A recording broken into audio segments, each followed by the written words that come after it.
Hi, I'm Max. And I'm Skylar. Recently, we decided to start watching Bob's Burgers to see what it was all about. And it didn't take us long to become completely obsessed with the show. But one of the things we love the most about the show is the brilliant end credit sequences. Which is why we created this podcast. Each week, we're going episode by episode to talk about the elaborate end credits. We're excited to have you join us right here on Bob's Credits. We'll make sure the Bob's Burgers end credits get the credit they're due. All right!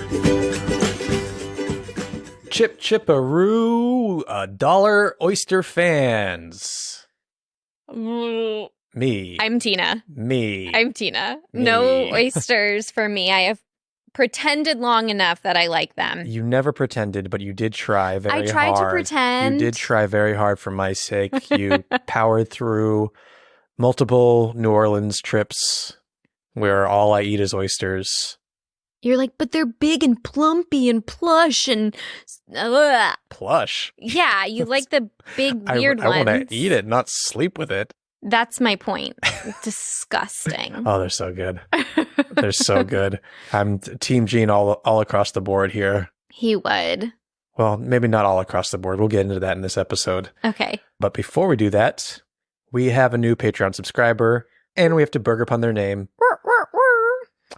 Thank you so much, Danny Jackson. Moving forward, and you'll need to accept my pronunciation of this because some people do pronounce it this way. Okay. The Pecan-y Monterey Jackson burger. Are you a pecan or a pecan? I respect all pecans and pecans. Okay. I respect them all. They are... Well, you're from the South. Yes. Do people say pecan? Yeah, people say it different ways. I say pecan, but respect the nut. Regardless of how it's pronounced or it's...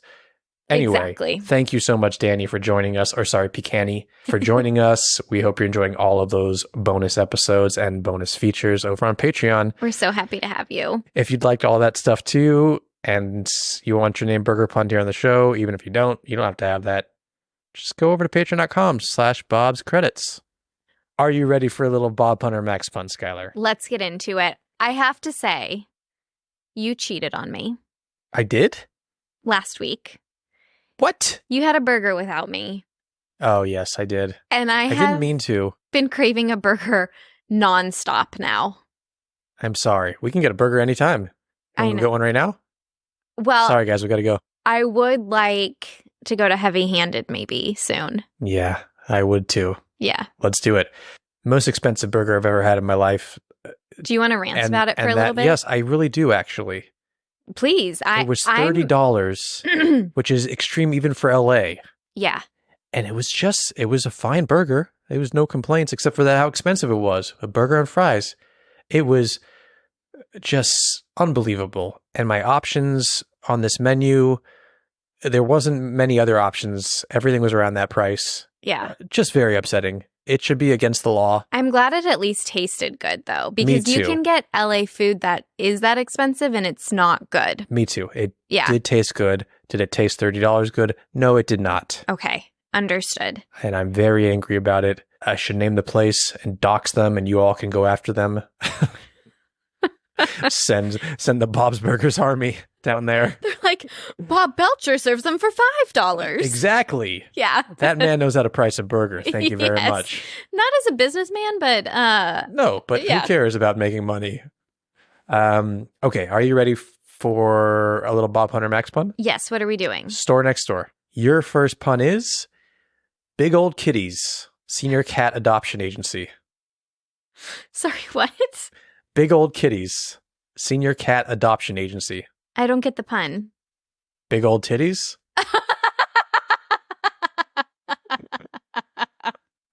Gene. Gene. Bob's. Yes. You would never do that. I would never do that? No. Challenge accepted. Just like you're preparing them for me. I don't think you'd be like, maybe I should do a big old titties pun for my wife on the podcast. Now on, it's just tits and ass puns moving forward. Your next pun is Speak of the Devil, Satanic Church. Max? Yes. See, that's much more in your realm. Well, Devil worship. Not from now on. It's going to be speak of the devil's tits and ass. Your next pun is Harry Styles clothing shop. No tagline. It's a clothing shop. Okay. Sorry. No One Direction tagline. Oh, Harry Styles clothing shop with tits and ass.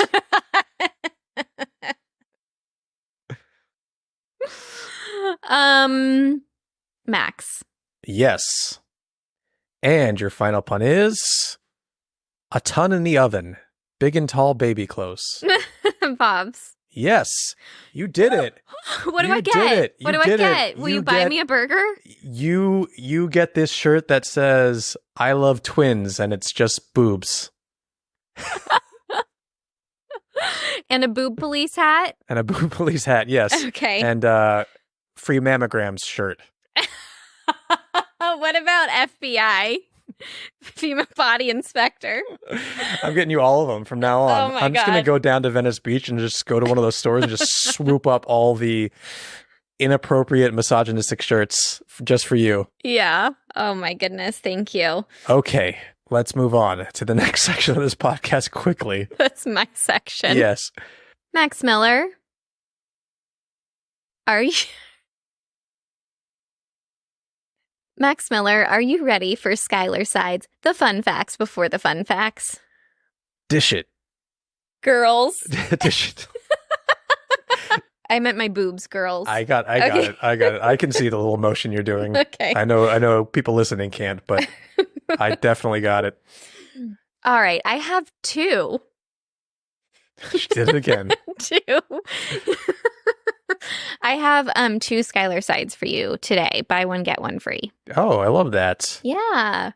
One is Sopranos themed, which was promised last week. But the first one we're going to do is actually a callback from our last podcast episode. And to remind everyone, the last podcast episode, we were introduced to Grover Fishoder. And we were like, this is weird. Why were we just introduced to him? Why did he have nothing else to do with the plot if we just literally introed a character? And we got a DM with a fan theory that I think makes 1,000,000% sense on why we were just introed to Grover. I'm ready for it. Everyone listening knows my anti-Grover rhetoric Mm-hmm. from this podcast. Hit me with it. I need to know why Grover was there. I'm not sure it's going to make you feel any better. It won't. Okay. Kevin who's a listener. Hi, Kevin. Hi, Kevin. I'm a little embarrassed we didn't think of this ourselves, but he put the puzzle together, and I think it's absolutely correct.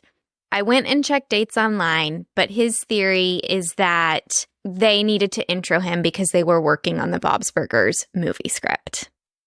Yeah, that makes sense. Yeah, it makes total sense. Part of me is like, is your murder mystery great if you have to intro the murderer on your show like he doesn't already exist within the world? But it's neither here nor there. Let's rewind a little bit. The Bob's Burgers movie was supposed to come out in 2020, much earlier than it did, but COVID hit. So that means that the script was in works in 2017. It was officially approved by Fox, is that right? Yeah, that makes sense. In 2018. Sure. And then season 9, which we are currently talking about here, was introed in 2018, which, means that they were working on it in 2017. So it makes perfect sense. I don't know how this isn't true. So if you are watching that episode, what's it called? Roman Bobaday. Roman Bobaday. Roman Babadook. You can be like, oh, look, they just planted something to pay off in the movie. Yeah, that makes so much sense. We probably should have been able to figure that out ourselves. But we didn't. We didn't, and that's why we're glad we have you. Thank you, Kevin, for that. it helps so much. And we know that for those of us who saw the movie, that Grover Fishudder died a horrible death. So he'll never be back on the show, which is great news for me. He died an absolute, I think Bob strangled him until he couldn't breathe anymore. I'm sorry. So violent. I just, oh, that sequence. That 10-minute that sequence. 10-minute song and dance that he gets. Literally a song and dance. Taking up my Bob's Burgers real estate. Urgh. Don't give me a 2-hour movie and take up that much time with Grover. Exactly. We still have not done the movie credits. We have not. No, we can still do them. We should add that to our calendar. All right, something that's a little bit more in my wheelhouse. The Sopranos. The Sopranos. Reddit has done it again, particularly Tubby Church on Reddit. They pose this question. Does anyone else feel like Colleen Cavallello is an animated Carmela Soprano? How dare they? What? No. Just looks-wise? Yes, look at this. Oh, that is great. This I'm gonna is fun. put this. Yeah, no. I'm just saying. I'll say why I was upset about that. But this photo, which is up on our Instagram carousel right now for this episode, if you want to see it, make sure you're following us over there. It's a great side by side. It really does look like Carmela Soprano. We have like the blonde hair, the hoop, big chunky jewelry. I'm into it. We know she makes a pasta too, right? Isn't that very New Jersey? Yeah. These women definitely live in the same cultural sphere. Yeah. But I love it. I love the fan Why theory. I got upset is because I hate Colleen. Yeah. But I love Carmela. I love Carmela Soprano. I love Carmela. What a great character. Anyway, it made my day to see two of my favorite shows side by side. I thought it would make your day too. Yeah, that's great. Should we get into the episode? Let's do it. Skylar, can we have the title and synopsis for Season 9, Episode 17, please? The title is What About Blob? Gene becomes obsessed with saving a plankton blob when he sees himself in the green goo. Of course, his siblings, led by Louise, hop on board. They also recruit Sasha and our favorite New Zealander, Duncan, to help out, which is cool because Tina is very into Duncan's ankles. Meanwhile, Bob, Linda, and Teddy try to help Trev see the light and stop high-fiving Jimmy Pesto after Bob disses. This episode came out on March 17th, 2019. It was written by Rich Rinaldi and directed by Chris Song. Tell me your thoughts. I love, what is it called? Bioluminescence animation? Yeah, it's gorgeous. It's gorgeous. I was very excited to get a Gene-centric episode. I, too, found his sounds annoying at the beginning of the episode. This is the most, I feel like any parent can relate to this kind of noise. Sometimes Gene's noises are good, like they're good music. This feels like a kid just banging on something and is just obsessed with banging on something for 2 weeks straight, and you think you're going to go crazy. Yeah. And you just want him to stop, but you also want him to express himself. Exactly. So what do you do? Yeah, that's why we're not having kids. Something along the lines there. This specifically, yes. Yeah. I do the not banging want, on things. Yes, yeah. That's the number one reason We're for just me. kidding. Kind of. All parents who have kids banging on things right now are like, yeah, we get it. We understand. Yeah. Linda is so positive and such a cheerleader. So when even she is like, this is annoying. I'm sorry, honey. I mean, when the queen of annoying noises herself. Oh. Insert from get a psychic out of you. I'll tell you my favorite thing. Duncan and Tina, the beautiful bioluminescence animation. I thought that was really pretty. Those are my favorite things. How'd you feel about the entirety of the episode? Those are my favorite things too. The whole blob in the sea and the getting rid of it felt a little convoluted to me. Does that make sense? Okay, yeah. It's well, Sasha is only helping because he wants the blob to embarrass this yacht club, and it wasn't I found myself taken out of the episode trying to think how we got from this place to this place to this place. You know, like I was really thinking like this started with them eating at an oyster restaurant and then seeing a blot, and now we got Sasha and Duncan involved. Yeah, I get that. It wasn't as organic, as natural as it normally is.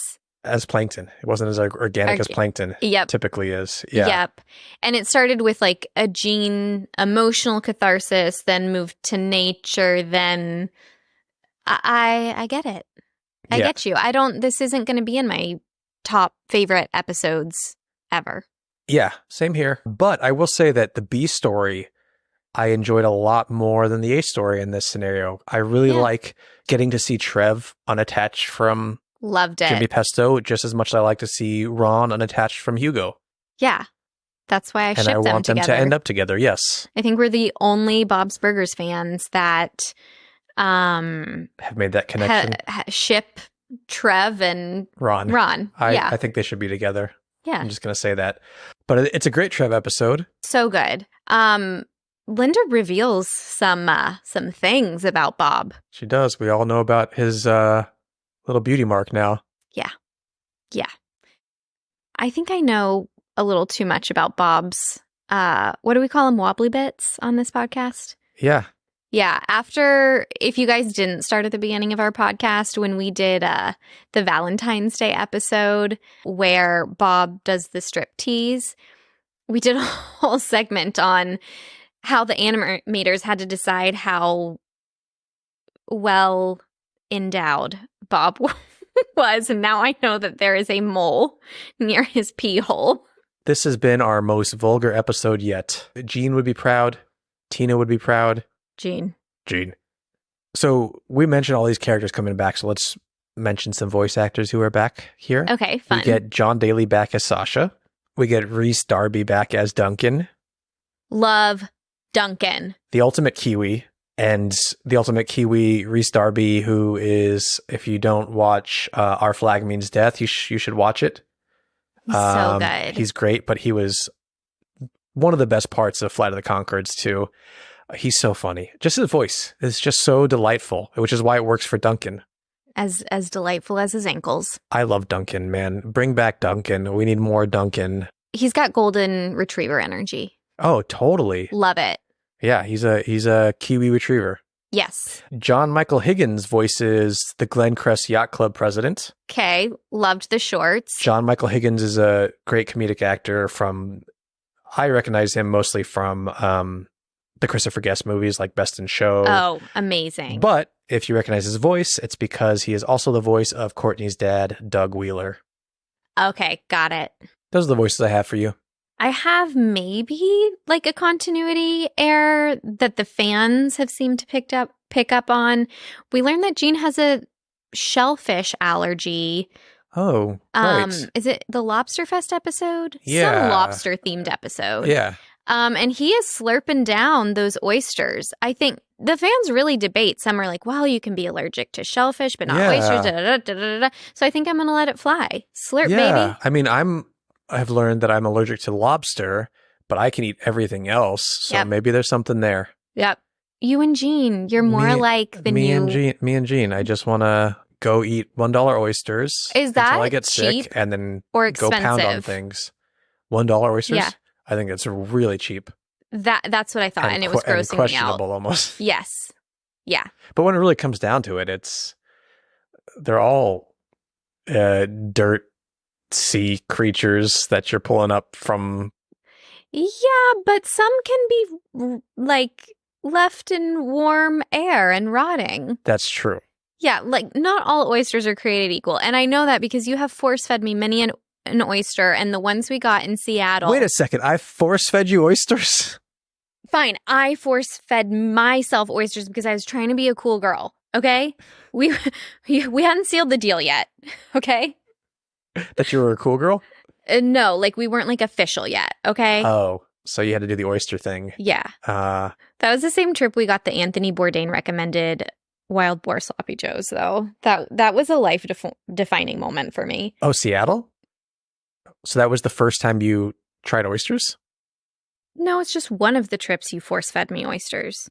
I don't like this force feeding term. You do. You sound like I held your head back and dripped oysters down your throat. That's disgusting. You can be intense.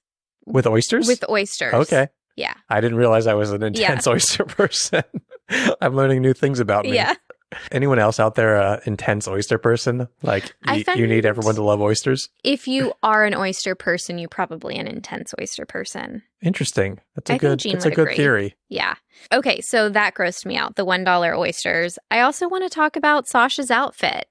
It's a cartoon. He wears the same outfit every time, but there was something about his bright green polo that just said he is so stuck in like the early 2000s. Oh man, polos. And it's so, the polos, the boat shoes. Do you remember the double polo look?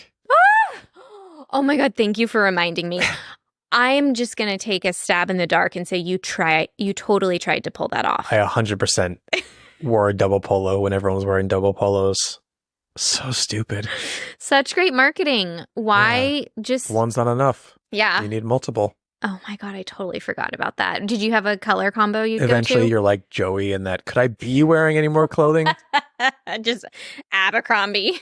Yeah. So a moment of respect for how like stuck in time that outfit is and how much it says about him. And I love it. Thank you, Bob's Animators. Yeah, it's a very specific look that was huge for a while. And I think it still is kind of like for that like type of character. For the do you know who my father is character. Do you know who my father is? Yeah, like a character. Do you know who my father is? Oh, wearing, I thought you meant like polo shirt and boat shoes. I thought you meant like, do you know who my father is? Yeah, I don't know. He left me. It's not Dr. Seuss, Are You My Mother? Is that Dr. Seuss? Yes. Okay. By the way, the polo is back. I read It's back? I read a headline. I always liked the polo. It's I did just too. the like double polo and the like popped collar of it all was awful, but I've always liked a polo. I like a polo too. I think the neckline is really pretty. Oh. Yeah. Okay. Yeah. I'm gonna get a polo and take you out for $1 oysters. Okay. I mean, I have one other note. We can probably go to Venice and get $1 oysters and get you your female body inspector shirt at the same trip. Date night. We got it. I have just a couple fun facts, nothing too big, but the title of the movie, What About Blob, is a play on the 1991 movie, What About Bob, which is a lot of fun if you haven't seen it. It's Bill Murray, Richard Dreyfuss. Bill Murray plays, or Richard Dreyfuss plays a psychiatrist or a therapist, and Bill Murray is his client who has a lot of fears and anxieties and obsessive compulsive disorder. Oh, we've watched this together. Yeah, it's great, and follows him onto vacation. So much fun watching that. Yeah, it's a lot of fun, that movie. Yeah. But yeah, that's just a play on that title. And then this is a little fun fact that I really enjoyed. This is the second episode where Jimmy Pesto returns from a Caribbean vacation with a suntan. The first one was They Serve Horses, Don't They? From season 7. Okay. And it's just funny that that's like a recurring thing, that Jimmy Pesto is the kind of person who would go to the Caribbean on multiple occasions and get that tan and then come back with those... The braids. Yeah. And cultural, that's hard to say. Culturally. There you go. Thank you. Appropriating the place he just came from. Yeah. I mean, I can't say anything. Have I returned from vacation when I was 8 years old with braids like this? Probably. My mom did. I remember my mom went to Jamaica once and she came back with the braids and I was like, Mom, come on. Why are we doing this? The braids. They get you. It's like right off the boat if you go on a cruise. Oh, I think I'm going to organically use a Gen Z saying right now. The braids gagged me. Gagged you. Interesting. I mean, I was dead. They're so funny. It's really funny. The awful tan. Such a douche. Yeah. Such a douche. He's the worst. He is literally the worst. I love non-Jimmy Trev. I do too. Should we get into the end credits? Let's do it. Okay, so the last moment in this episode is this blob, the plankton, is as annoyed by Gene's noises as we all are in this episode, and they want to move away from it. So they are moving the plankton away, and then we'll get into the end credits. all their little disguises that each kid is wearing in the boat is also one of like the best parts of this episode, particularly Louise with her sunglasses and the like trucker hat. The trucker hat over her bunny ears with the bunny ears pinned down is just delightful. Fantastic. I didn't think it'd be so hard to say goodbye, but now the blob will live in peace. What's happening? It's getting eaten up. Oh wow. That is rough to watch. Yeah. If any of you survive whatever's violently attacking you now, I'll see you inside an oyster.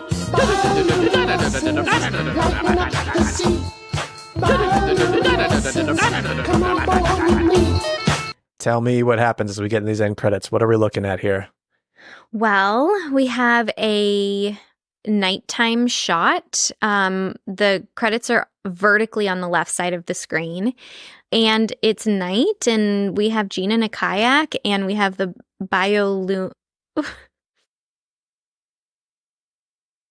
Do you want me to say it for you? Yeah. Since you had to say We've been culturally for me. Yeah, we've been recording a long time today, and okay. Bioluminescence. Sparking to life every time Jean taps his kayak's paddle. I'm not gonna lie, my love for Jean is so big, but I'm still annoyed by his sounds right now. Yeah. Should we listen to a little bit more, finish up this, and then because it's just Jean sitting in the kayak doing this. It's beautiful It's though. gorgeous. The animation is gorgeous. It's gorgeous, yeah, and it's really fun to watch. Not as fun to hear. I mean, Sorry, this is a I'm podcast. super That's all you can do is hear it. sensitive to sound, though. 100% can confirm. Yeah, I'm just very sensitive that way. So if I ever seem like I'm being too harsh on Jean, just bear with me. Oh,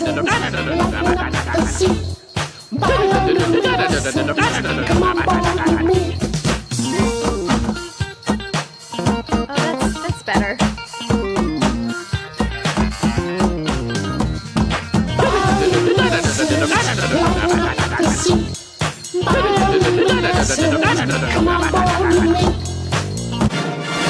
It's really just the Jean it's too much. being Yes. himself. Yeah, because Yeah. the pounding on the boat works. It's a nice little beat, Yes. you know? When he stops verbalizing for a little bit, it's great. And I think the song is really fun. I do too. Do you want to hear what the lyrics are real I quick? do. It's bioluminescence, lighten up the sea. Bioluminescence, come on board with me. I love it. Bioluminescence. Want to jam to it. See? There's like this sunset, like this In the little far background. sliver. Yeah. Like we learned this when we were booking a wedding photographer. It's like blue hour. And if you really look back there, it's like the most gorgeous sunset ever. I'm a little concerned. It seems like Jean snuck out again around dinner time maybe and got to a kayak and is going to be out there in the dark and probably not the best idea for a child his age. I think he will get hungry enough and just head on back home. Don't worry, he's not going to miss dinner. That's true. Okay. Yeah. He would not leave dinner. You're right. Should we just dive into scoring them here? Yeah, let's I do feel it. like there's not too much more to discuss. It's gorgeous. Yeah. Okay. Yeah. Well, we score on a scale of 1 to 10 H's at the end of Tina's You want to go first? I'll go first. Okay. I'm going to give them a 6.5, and most of that, well, two things are really working for me. The song without Jean and the beautiful animation and the beautiful setting. Yeah. I'm gonna meet you right at a 6.5. I think the song is so good. Like I would listen to that song without Jean's noises easily. Like it's such a bop. I would go to the music festival and listen to that band play. Yep. If the crowd wasn't too Jean. Yes, but if it wasn't too crowded at the time, I preferred smaller crowds. Yeah. Max is in his I'm talking 40s. about like when I say musical festival, I mean like early in the day before everyone shows up for like the big acts. Oh, that actually does sound really nice. Yeah, like, it's very nice. Like 10 a.m., like it's not too It's hot in the best. day. Yeah, people don't get there till and later. people aren't trust me. drunk. Yeah. Oh my God, we're so boring. It's the best time to go, let me tell you. We'll still be at home watching Coachella on our TV. That's the best way to do it, trust me. Yep. Yeah, I think that's a good score for these credits. I'm glad we're on the same page. Yeah. those are the end credits to What About Blob. Thank you, everyone, for listening. Make sure you're following us on Instagram and TikTok. There's a lot of TikTok happening lately, right? We're trying. And YouTube. Yeah. Bob's credits everywhere. What else? What else do we have to say before we get out of here? Anything you want to say to everyone? No. Just stay saucy. Stay saucy. We'll see you next time. Bye. You're shaking your head no. I can't. Okay.